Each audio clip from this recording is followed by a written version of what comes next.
Is ditching the dye and deciding to embrace your natural gray hair more authentic than a person who decides to keep coloring their hair? Is this something that you have thought to yourself or wondered about before? Because today we're going to get into it. So we're going to talk about whether dye-free is more authentic than continuing to dye your hair and cover your gray hair. So first, let me preface by saying that this has been something I've been thinking about for a few weeks now. About a month ago, somebody left a comment on one of my videos saying, I see these other women commenting that they feel more authentic now that they've stopped dyeing their hair, and I feel like there's judgment behind that for people who continue to dye their hair. Now, I think that's a valid question to raise, does that mean that other people who continue to dye their hair are somehow less authentic? Well, first, I want to say that I did decide to go back and look at some of the original comments about feeling authentic now that they've stopped dyeing their hair. I will say I did not actually sense any judgment in those comments. I actually noticed women who are saying it feels really good to stop dyeing their hair, and as a result, they feel more authentic. So I've been thinking, well, what actually constitutes authenticity, and what is the answer to this question? And as you can probably tell, it depends. And so I've kind of decided what I think. I'm going to share it today. I would like to hear what you think. And if you are new and we've never met, my name is Kat, and Ditching Diets and Dye is my personal journey to stop fighting my body and start trusting it instead. And authenticity comes into play there. So first, I'd like to define for myself what I see as authenticity. So for me, I think being authentic means you are being true to yourself.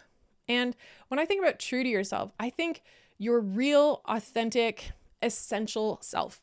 That person who, when you strip away other people's opinions and expectations, and you strip away the fear and you strip away ego, you're left with the essence of a person. And that's the person that you should be listening to, not the other voices, the expectations, or the fear that comes into play. And this is where I start to see the connection between what is authentic and what isn't. And when it comes to dyeing your hair, what is driving the decision making? In other words, is fear driving your decisions? So let's think about that for a moment. In my personal experience, fear was 100% driving my decisions to color my roots. Every single time I went to the salon, it was because I didn't want the world to see my gray hair. I felt like I was too young, that people would judge me if I let these roots out, that people will think I let myself go or that I'll look washed out or something. Before I started coloring my roots, it was 100% fear that would sit my butt down in front of a mirror with a pair of tweezers for sometimes almost an hour, trying to find every last stray gray hair that I could find and pluck that from my head.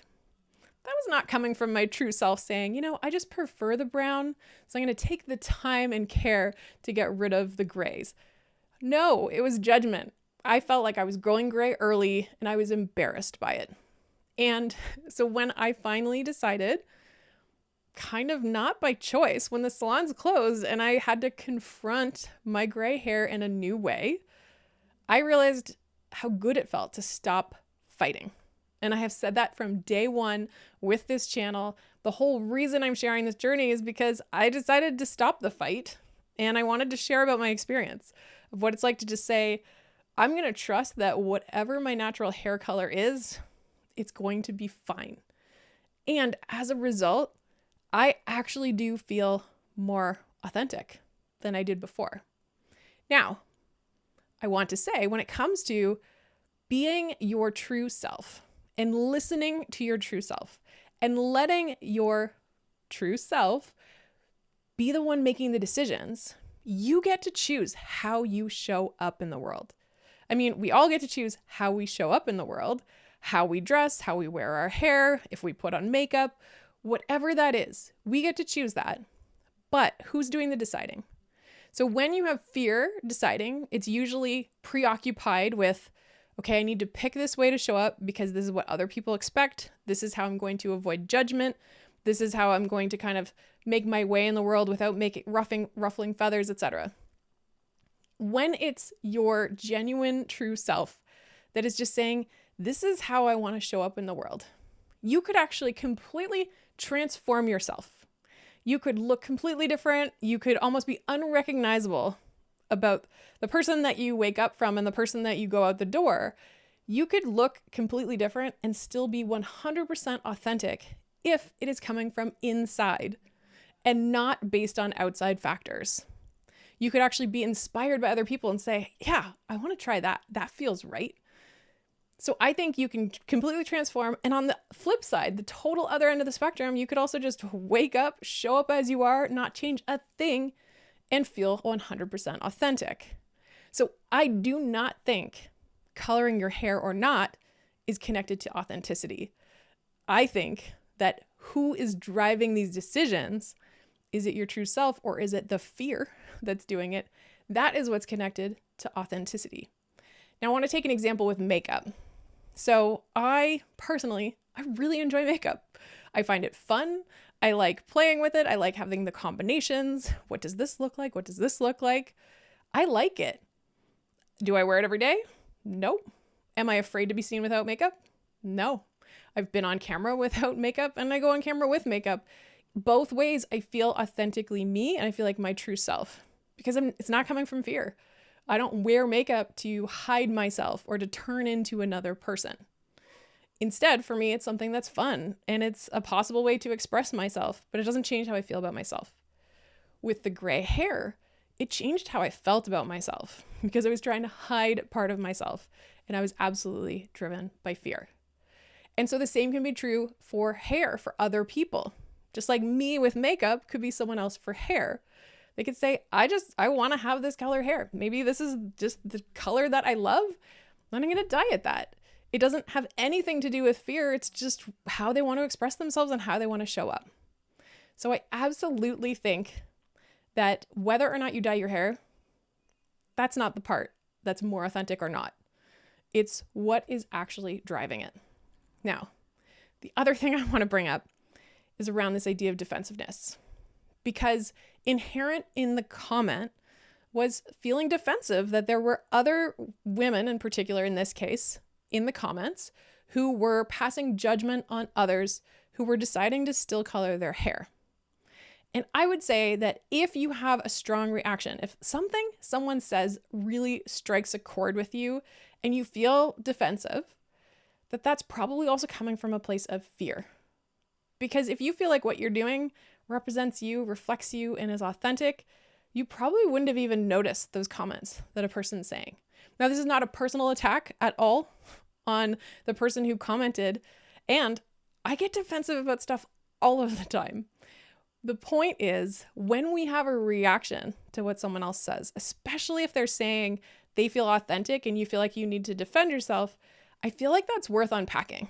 It's worth spending a little bit of time and saying, why did I kind of feel like I need to defend myself? Why do I feel like someone else is saying that I am not as authentic as them? And why is that bothering me? Because chances are that's fear talking. And what is the result of that? Because of that fear, what am I doing differently? And how do I just get quiet and get in touch with me? How do I strip away the defensiveness? How do I strip away outside expectations? And how do I just listen to what I truly want and how I want to show up in the world? And I really think that is going to help anybody to feel more authentic, more connected. And fear never goes away. Fear is with us, but don't let fear be in the driver's seat. You can acknowledge it. You can say, yeah, that's what's going on. I mean, a simple example is that I fully embrace the fact that I was growing out my gray. I feel okay when I come on this channel. But when I'm doing my day job, quote unquote, and I was in front of other people, clearly transitioning my hair, and I worried, like, are people going to judge me? Are people going to think there's something strange about me because I have this kind of weird two-tone grombre hair going on? I did worry about those things. Now, at the end of the day, I didn't let it stop me because I was showing up as my true self and just doing my job. And I realized if someone has an opinion, that's okay because I feel good as I am. I would like to hear from you. What do you think? Do you agree? Do you disagree? I mean, this is just my opinion, but I would love to hear from you. Do you feel more authentic when you let go of decisions that are driven by fear? Maybe it's not hair for you, maybe it's something else, but I'm just curious if you've had a similar experience. Please leave in the comments. I would love to hear. And I hope for every single person out there that you can get quiet, go inside, listen. What do you really want? And are you the one who's making the decisions?